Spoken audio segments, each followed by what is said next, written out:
Hi, everybody, and welcome back to Chee-Tash. My name is Chris, and today we're going to be talking about Look Out on Parenting here, Survival Guide for the Single Parent. Chapter 7 of Getting Through the Day, Ring Your Dinner Bell. Blah. Ring Your Dinner Bell. All about how to get your kids ready, the family ready for dinner time. Dinner time is going to be something pretty special. We're going to contrast it with breakfast time, which we talked about in chapter 2. I think it was Soup's On. Yeah, it was chapter 2. And the differences between that and, wasn't that a lovely noise? The differences between breakfast and dinner, breakfast at the start of the day, you don't really get a ton of time. You're trying to rush out the door, whereas at dinner time, the whole family is together. It's going to take a little bit more time, and it's usually like a review of the day. It's like a time where everybody is there and nobody's in a rush. So there's going to be some important things to do at dinner and how to get your kids prepared for dinner. And maybe, it's going to be kind of similar to, in a way, to how you got your kids ready for breakfast too, and getting your kids up. So there might be some similarities there, but I just like to contrast that, the difference between breakfast and dinner. Dinner I always consider more of like family time. Like more of like, hey, this is like more of an event, whereas breakfast is just the transition to get out the door. Doesn't mean it's not important. You still should get a good breakfast in your kids. But, dinner is like the quintessential like family thing to do, in my opinion. So last time, let's quickly review. Last time we talked about getting home after the pickup. So getting home and how to instill ownership and comfort in your kid. Well, mostly the ownership part of a home, and getting your kids invested in the home as well. So number one right there is assign a chore to everybody. It teaches your kids that, hey, a home is not just a place of comfort, but I am also contributing to the status of the home, the cleanliness of the home, and it's affecting everybody here. And it gives you gives your child a sense of a sense of family, a sense of what a family is, and achieve some personal responsibility for your kids. Number two, take 10 to chill. So literally just relax, do nothing with your kids. No distractions, so no TV, no tech, just you and the kids lying down. Again, it's going to be important to establish that connection with your kids and just be close in proximity to them. Because as they've grown older, you've held them less and less and less. You have to still show them that there is still a strong connection to them, even though you are not holding them like every waking second, as an example. And then lastly, let them play while you work. So let them explore the house, let them create their own adventure, let their imagination run wild, as long as they're not causing destruction and they're staying safe. But it's going to be important for their growth to come up with things on their own, creative thinking, rather than, as Ted puts it in this chapter, coloring within the lines. Like he would always give his kids blank sheets of paper. That way they can draw whatever they want. And, instead of coloring books, you draw within the lines these pre-made images, which is fine. Those are fine too, but it's also important for your kids to just come up with things on their own, creatively, improvise, etc. Okay, so that was getting home. Now, once you're home, getting everybody ready for the family dinner. So the first rule here is just about the family dinner and how instant food, fast food, eating out, carry out, eating on the go, eating just to get it over with has been cutting into what it means to have a family dinner. So just cooking, preparing, taking the time is something that brings everybody in the household together. And, whether you have extended family over or if it's just you and the immediate family, you're going to teach your kids, teach everybody in the household the true meaning of a family. Everybody at this table that's sitting down, this is you're number one. You have everybody's back at this table. And it's going to be important for toddlers to transition to having a seat at the table because, again, it's going to show them that hey, I have it's like that expression, you have a seat at the table. You have an ownership stake in this. Same thing with the chores. You are contributing to this. You are on the board of directors, so to speak. So Ted points this out, that in an age where everything's instant, sometimes it's best to take a long time to prepare, to cook a meal, to have the whole family sitting down together instead of just eating on the go. So this is what I was talking about before with the difference between dinner and breakfast, and having like a sense of family.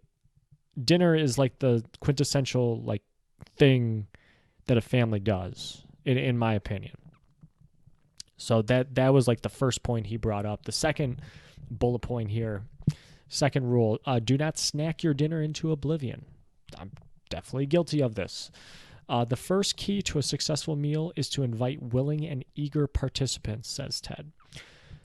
So that means that they have to be hungry. So what's going to affect their hunger? Well, if they are constantly snacking, it's going to cut into their hunger. They're not going to be hungry. They're not going to eat at dinner time. So don't comply to those demands of hunger. And I'm sure this is easier said than done, but your kids, just their metabolism is going to be different. They're going to be hungry probably all the time. I know I was hungry all the time when I was a kid. I was constantly snacking, but you're going to have to do a couple things to make sure that they don't spoil their dinner. So, number one, portion their snacks. Number two, create healthier choices for their snacks. So, don't eat the whole box of goldfish crackers. Have a cup of them, And even then, don't have it be goldfish crackers. Why not have it be fruit or like some granola? And you got to be careful because some granola is just filled with sugar too. So, how about like some peanut butter, all natural peanut butter, almond butter, things of that nature. So do those two things. First, see if you can give them a little snack and have it be a healthy snack. But Ted also points out here that sometimes people mistake thirst for hunger. So sometimes just give your kids some water. Maybe that'll help. It'll definitely fill them up. I've done that during longer fasts where, I definitely drink a ton of water, and it helps to curb your appetite. Fills your stomach with water. Now that's something completely different. You don't want to fast your kids. Don't want to do that, but it's something to think about. Are they really that hungry, or they're just saying that they're that hungry? And most people don't really realize what hunger is. Fasting has definitely kind of taught me more about that. So don't snack your kids into oblivion. Number 3, prepare a special place for everyone. Basically, what Ted was saying here was everybody should have a consistent special spot for them at the dinner table, so that this ensures that there's no fighting amongst anybody. Everybody has their spot. We're not fighting over it. All right, and it's going to give your kids, again, like that sense of ownership in this. Like, yeah, this is my seat. This is my spot, and I'm ready for dinner. So you need to kind of convey this theme of having the special spot, because you don't want people fighting over where they're sitting. All right, think about if you go out in public, you don't want your kids fighting over where they're sitting in the restaurant or at grandma's house. And Ted says, this is where booster seats and high chairs actually have an advantage in that they secure your toddler in place in an assigned seat if they are still, sitting in those utilities, the booster seats and the high chairs. So he actually says, don't be afraid to keep them around. If you need to keep your toddler secure and have them finish dinner, we talked about that a few chapters ago, how to get your toddler to finish the food. So just make sure that everybody has a special place at dinner, assigned seat. Number 4, set a pre-eat routine. The big challenge, and Ted talks about this, is coordinating so everything is hot and ready at the same time. So the food is hot and everybody's ready at the same time. Very challenging. For adults, maybe not really an issue, but for kids, they're not going to want to leave whatever they're doing, especially if it's fun, engaging, if it's the TV or video games, God forbid. But it's going to be a challenge transitioning your toddler from activity to mealtime. So what do you do? Well, remember, we've talked about this before, the different sense of time that adults and kids have. Instead of giving them a temporal indicator, a temporal reminder, maybe you can do that to start. So like, hey, dinner in 15 minutes, right? They're not really going to know what 15 minutes is. They're not going to have, a lot of toddlers won't really have that concept maybe. So maybe start with that.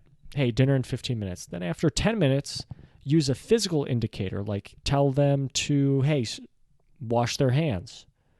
Hey, turn off the television. Hey, set the table. Something that physically indicates that it's dinner time. Much like when you came to pick them up, they associate your arrival with being time to go, not the fact that it's 5 o'clock on the clock in the classroom, so to speak. Next, number, 5? Remove all distractions. It's dinner time. It's not playtime. So keep toys, tech, all of that stuff outside of the dinner table. This is a big pet peeve with me. And I realize, sometimes when you go out with friends, people have their phones out. Okay, I get it. You're out with friends. But when I'm with my family and people have their cell phones out and stuff, it kind of annoys me a little bit.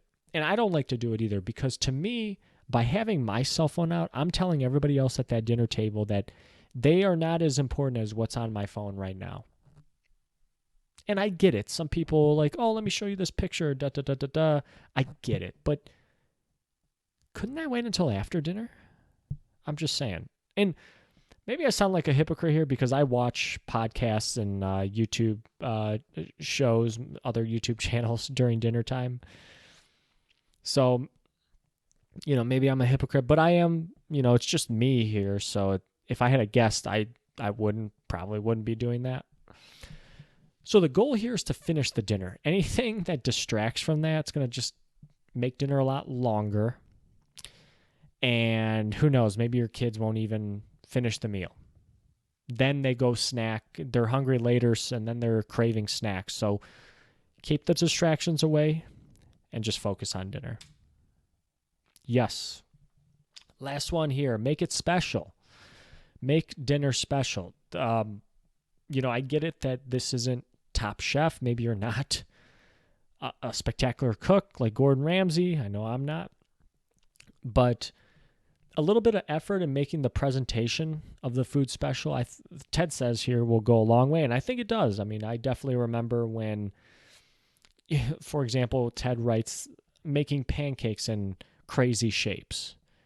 It definitely makes it more enticing. Like, as a kid, you think, oh, that looks pretty cool. I kind of want one, and I think kids will appreciate it. They'll notice those little differences. They're very attuned to that, those environmental differences. And, maybe they're going to want to eat. It's going to entice them to eat, because they're going to have a different palate. They're going to have a different set of taste buds than you do as an adult.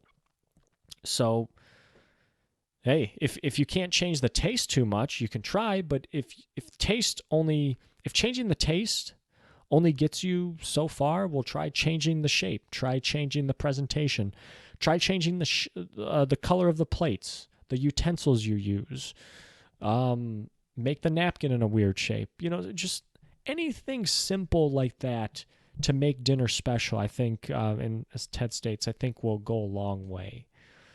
And guys, that was it. That was it for this chapter 7.